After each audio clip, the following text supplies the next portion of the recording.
previous video we have talked about the causes of failure of revolt. मैंने आपको बताया था लिमिटेड अपराइजिंग थी, दूसरे इफ़ेक्टिव लीडर्स नहीं थे, लिमिटेड रिसोर्सेज थे, जो इन्फ्लुएंसर क्लासेस थी उन्होंने पार्टिसिपेट नहीं किया था। अब क्योंकि ये जो रिवोल्ट स्टार्ट हुआ था, ये ब्रिटिश हिस्ट्रियंस ने इसे क्या नाम दिया था, 1857 के विद्रोह को सिपॉय म्यूटिनी। लेकिन उसके बाद धीरे धीरे करके ये जो रिवोल्ट था काफ़ी पॉपुलर हो गया और जो इंडियन क्लासेस थे बहुत सारे लोगों ने इसमें पार्टिसिपेट करना स्टार्ट किया, इसमें सपोर्ट किया। इस रिवोल्ट के कुछ डिस्टिंक्टिव फीचर्स थे, उसके बारे में बात करते हैं। फर्स्ट ऑफ ऑल, ये काफ़ी लंबे समय तक चलने वाला विद्रोह रहा और ये मूवमेंट जो था सभी जगह फैला। ये सिपोय म्यूटिनी से स्टार्ट हुआ था, लेकिन जो सोसाइटी के दूसरे लोग थे उन्होंने भी इसको सपोर्ट किया। नेक्स्ट, पीजेंट्स और आर्टिशंस जो थे उन्होंने इसे, यहाँ पर WHOLE होल है, काफ़ी हार्टेडली इस रिवोल्ट में पार्टिसिपेट किया। और बहुत सारे रीजंस ऐसे थे जहाँ पर सिपोय के एक्ट से पहले, यानी कि जो सिपोय विद्रोह कर रहे थे, जैसे कि जो कॉमन पीपल थे उन्होंने पहले विद्रोह स्टार्ट कर दिया। दूसरी जो हिंदू मुस्लिम यूनिटी थी, ये मेन कैरेक्टरिस्टिक थी इस रिवोल्ट की, उससे काफ़ी अपराइज हुआ, यानी कि जो इंटर रीजनल सॉलिडेरिटी थी वो अपराइज हुई। Next is result of the revolt. इस युद्ध के क्या परिणाम रहे इसके बारे में बात करते हैं। ये जो 1857 की ग्रेट अपराइजिंग थी, ये एक इम्पोर्टेंट टर्निंग पॉइंट था in the history of modern India. Revolt जो था ये कंपनी, ईस्ट इंडिया कंपनी के रूल के एंड के साथ ही चिन्हित किया गया। अब जो था, जो इंडिया था वो कम्प्लीटली ब्रिटिश क्राउन के अंडर में आ गया था, यानी कि डायरेक्ट उसका रूल हो गया था। ये अनाउंसमेंट जो था लॉर्ड कैनिंग ने इलाहाबाद के दरबार में घोषित किया था 1 नवंबर 1858 को at the name of queen. इस तरह से जो इंडियन एडमिनिस्ट्रेशन था वो अब जो क्वीन विक्टोरिया थी, यानी कि ब्रिटिश पार्लियामेंट के अंडर में आ गया था। अब वाइसराय अपॉइंट किया गया। इस क्राउन को रिप्रेजेंट करते थे वाइसराय। लॉर्ड कैनिंग जो थे वो फर्स्ट, लास्ट गवर्नर जनरल और फर्स्ट वाइसराय थे। इसके बाद जो ब्रिटिश कैबिनेट थी, मोस्टली जितने भी इंडिया के अफेयर्स होते थे उसी के द्वारा मैनेज किया जाता था। सेक्रेटरी ऑफ स्टेट जो था, जो बोला जाता था, वो एक एडवाइजरी बॉडी होता था इंडियन काउंसिल की।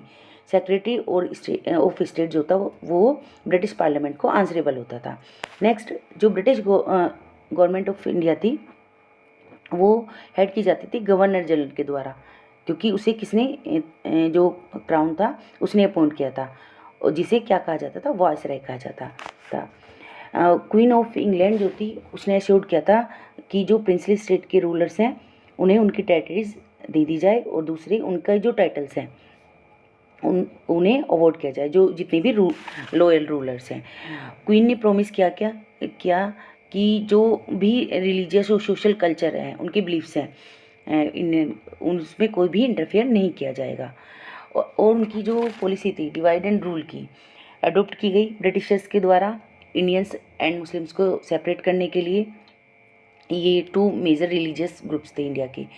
आर्मी अगेन से रिकन्स्ट्रक्ट की गई फ्यूचर रिवोल्ट को प्रिवेंट करने के लिए। अब इसके बाद जो यूरोपियन इंडियन सोल्जर्स थे उनका रेशो रखा गया 1:2 का बंगाल आर्मी में और 2.5 का बॉम्बे एंड मद्रास आर्मी में। सभी इम्पोर्टेंट स्ट्रेटेजिक पोजीशन जो थी वो यूरोपियन ट्रूप्स के द्वारा हेल्ड की जाती थी। कोई भी इंडियन ऑफिसर नहीं बन सकता था।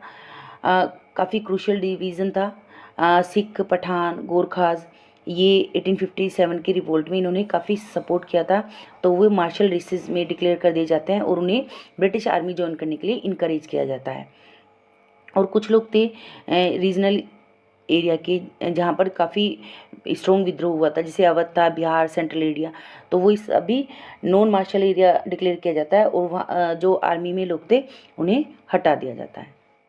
इस तरह से जो ब्रिटिशर्स थे उन्होंने काफ़ी रिफॉर्म प्रोग्राम किए, पॉलिटिकल रिकन्स्ट्रक्टिंग की, और जो इंडियन हायर क्लासेस और रूलर्स थे उन्हें गवर्नमेंट में इंटीग्रेट करने की कोशिश की। इसके बाद उन्होंने लैंड ग्रैब करना बंद कर दिया और जो रिलीजियस टॉलरेंस थी वो भी कम कर दी। उसके अलावा जो इंडियन सिविल सर्विसेज था उसमें लोगों को एडमिट करना स्टार्ट कर दिया, इनकी जो इंडियंस थे उन्हें एडमिट करना स्टार्ट कर दिया। 1877 में जो क्वीन विक्टोरिया थी उन्होंने एम्प्रेस ऑफ इंडिया उसका टाइटल हटा दिया गया, यानी कि उन्होंने टेक ओवर कर लिया। इस तरह से जो 1857 का विद्रोह था इसका अंत हुआ और जो ब्रिटिश रूल था उसका भी अंत हुआ और एक न्यू एरा की शुरुआत हुई। अब हमारा चैप्टर कंप्लीट होता है। आई होप आपको समझ में आ गया होगा, और if you have any query then you can write in comment section. Thank you and have a nice day.